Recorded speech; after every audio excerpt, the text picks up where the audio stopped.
Alright, so this module right here is going to be based on the article Cancer and Exercise, Warburg Hypothesis, Tumor Metabolism and High-Intensity Anaerobic Exercise. So the background info, so we know what exactly the type of article that we're looking at here. It's a literature review, which means it's going to be compiling information from different existing published studies out there. Published in 2018, so it's relatively up to date. Our author is Peter Hoffman, and the journal that this was published in is Sports.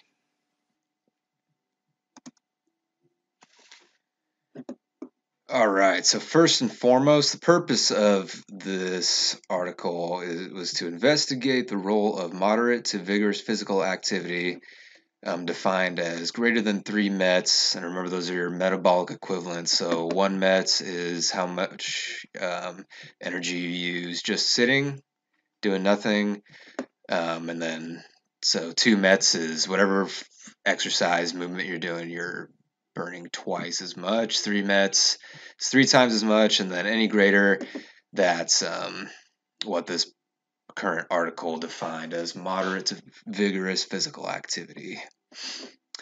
And so the role that played in reducing cancer risk.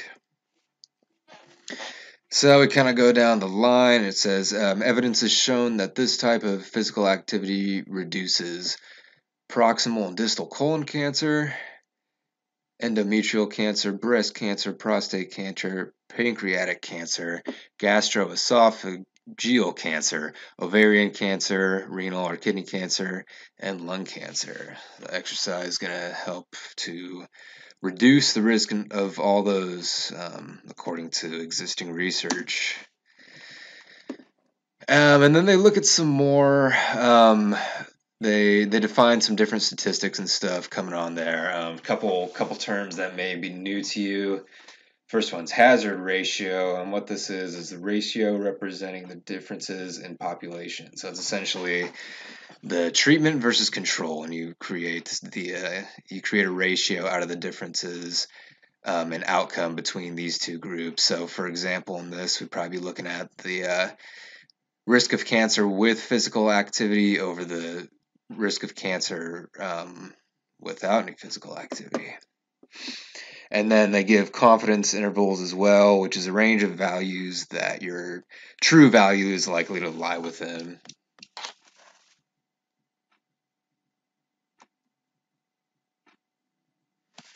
All right, so the first study brought up by this current article is this Moore et al., and this is a meta-analysis they did.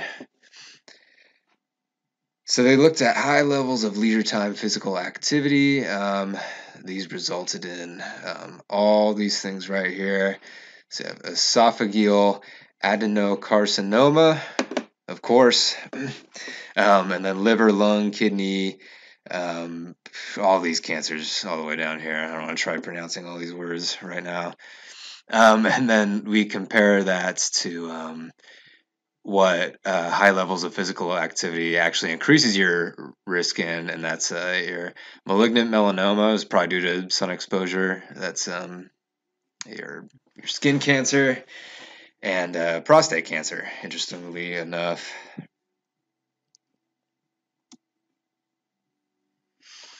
And then we continue rolling down the intro here.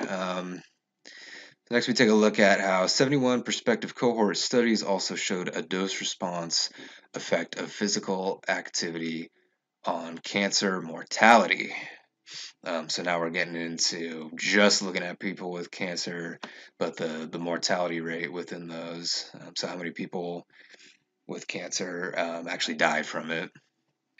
A minimum of 25 hours a week of moderate intensity activity significantly reduced cancer mortality by 13% in the general population. And the protective effects occurred in post-diagnosis exercise, which is pretty interesting. So this is kind of referring to if you give someone an exercise regimen after they were diagnosed with cancer as a way of helping with it, treating it in a certain sense, as opposed to maybe somebody who's just physically active in general, even before they were diagnosed with cancer. So the next study we take a look at within this article is this Arem et al. From 2015. This was an analysis of dose-response relationship between leisure time physical activity and mortality. So this was a study that used data from 6 other studies, totaling for 661,000 individuals. And a big conclusion that it drew was a 20% lower mortality risk among those performing the less than recommended 7.5 MET hours per week. So the MET hours, if you can guess here, is essentially referring to if you exercise for 2 hours a week at 3.75 METs, that would give you the total of 7.5 MET hours, which is the standard used for this study. If you exercise 1 to 2 times that recommended dose, you see a 31% less risk. And then up to 3 to 5 times, it climbs up even a little bit higher, starts to kind of level out, but we see a 39% risk, which is kind of the upper threshold. But another interesting note is that even getting up to higher than 10 times that recommended minimum, you don't see any harm as far as cancer risk. And then the same study looked at cancer risk, specifically breast cancer. You see a 14% less risk, and colon cancer, you see a 21% less risk. So next we get into some further research here. So we talk about some research that suggests that exercise promotes general health, general well-being, such as exercise improving your sleep quality, your body composition, things like that. But research shows that exercise may be directly linked to the control of tumor biology, and that's just beyond your general well-being that exercise tends to give you, but directly related to the growth of different cancer cells. So next study we take a look at is this McTiernan in 2008. They suggested that exercise-related biochemical factors such as sex, hormones, insulin-like growth factor, different inflammatory markers, the way exercise affected these things directly affected the growth of cancer cells and tumors. We take a look at Hodgman in 2018. They said regular exercise controls tumor growth independent of cancer diagnosis. So that's just kind of everyday cancer cells that typically appear in the body that are usually, or ideally, they're dealt with by the immune system. Essentially, that regular exercise kind of helps your immune system control these regular cancer cells and even small tumor growths. And they also conclude that exercise may improve anti-cancer therapy. But all these conclusions are closely related to weight loss, so which may suggest that just caloric intake, changing your calorie intake to be lower so that you actually lose weight and improve your body composition, may provide you with the same benefits. That's what this particular study concluded. So exercise's effect on cancer cells. Exercise may have an effect on the bioenergetics of cancer cells. So glycolysis is a primary energy pathway of a cancer cell. And that's kind of an important thing to recognize because it's led to a lot of the thinking that's been done about how to create regimens to help with cancer health and things like that. So other exercise-induced biochemical changes may have an effect. Things such as increased immune cells, the epinephrine response, and different muscle drive factors all may help with cancer regimen treatment as well. So cancer cells are traditionally seen as what the article refers to as sweet tooth cells, meaning they operate with high glycolytic activity, using a lot of carbs for energy acting in that glycolysis pathway. Exercise may be a mediator of energy signaling pathways. So, if cancer cells thrive using glycolysis for energy, if they exercise in a way that triggers other energy pathways or maybe alters that could potentially help with cancer. Cancer cells tend to convert pyruvate to lactate, even when oxygen is plentiful. This is known as the Warburg effect.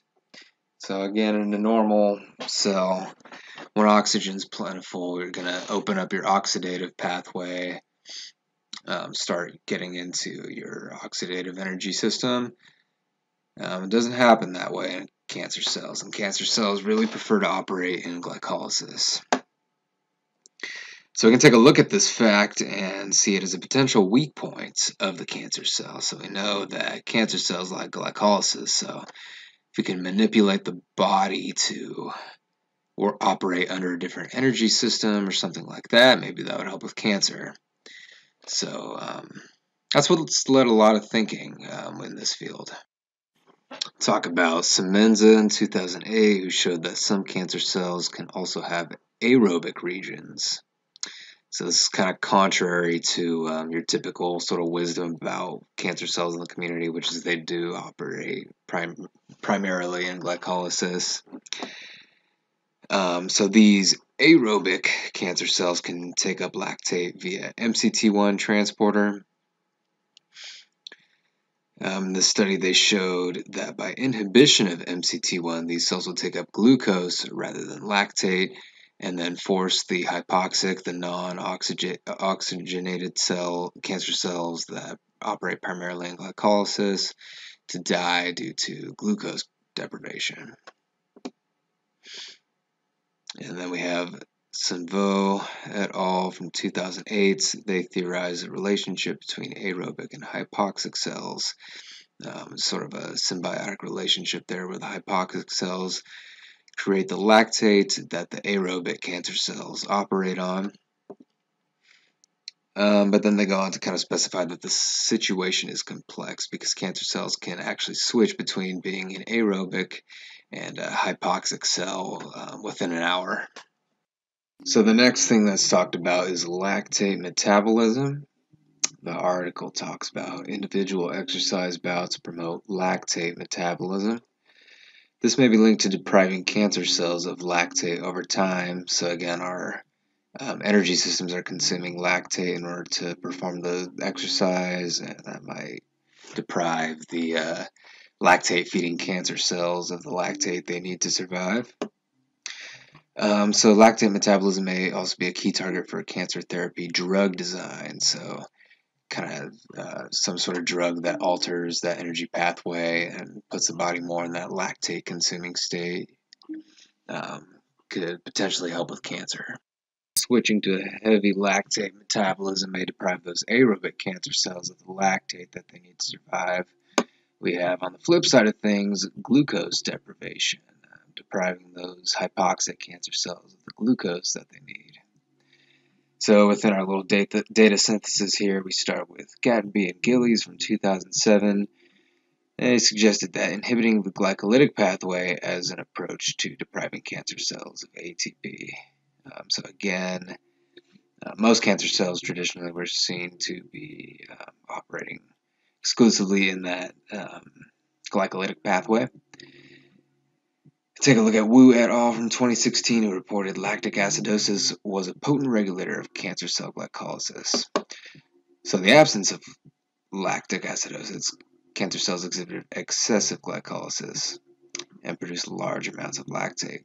But conversely, in the presence of lactic acidosis, cancer cells exhibited low glycolysis and produced low amounts of lactate. Targeting hexokinase, which is that first catalyst in glycolysis, is a possible strategy, but no clinical studies have been conducted yet.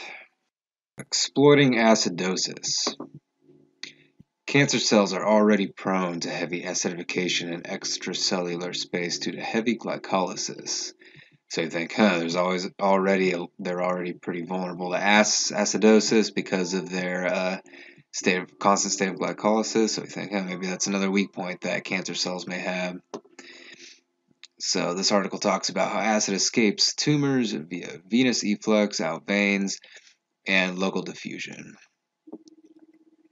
So total body acidification may be another effective strategy in slowing tumor growth. The venous efflux depends on concentration gradient. So if there's total body acidification, well, then there's going to be no concentration gradient for the acid to actually leave those tumor cells. Some promising research on this method done in rats. And another piece of evidence is that patients experiencing kidney failure due to renal cancer, which leads to acidosis in the body, had a survival advantage over those who didn't. That came from Gattenby et al. In 2003. Next section is the definition of high-intensity exercise, as we kind of get into the specific section of this article that talks about how exercise directly affects cancer. And we define high-intensity exercise as an exercise intensity above the second threshold, which refers to the second clear turn point for the ventilatory or lactate threshold. You can kind of see here as your lactates build up in the system. So we see an exponential increase here and then another exponential increase right here. So this kind of phase 3 right here is how this particular article is defining high-intensity exercise. Look at the inhibition of glycolysis by high-intensity exercise and lactate metabolism. So it's shown that lactate, pyruvate, and your hydrogen ions elevate with exercise and may serve to spare glycogen stores by sort of changing the concentration gradient of lactates into the blood. So you can kind of see that demonstrated here. And the real sort of substance of this article, we start talking about high-intensity anaerobic exercise as a potential cancer therapy. So exercise has been reported to be associated with an improvement in metabolic control, but few papers exist testing the direct effects of exercise on cancer. So you kind of put two puzzle pieces together. We know that exercise will improve metabolic control, and we know improved metabolic control might have an effect on cancer, but studies directly linking exercise to cancer are a little few and far between. The existing papers do show little adverse effects of high-intensity anaerobic exercise on patients, which is a good thing. Means that you can keep your patients exercising without any real known risk. Take a look at this Van Bleringen et al. Study from 2015, which showed brisk walking resulted in 48% decrease of prostate cancer recurrence when compared to men who walked at an easy pace post-diagnosis. And you could also see from that same study more normal-shaped blood vessels in prostate tumors.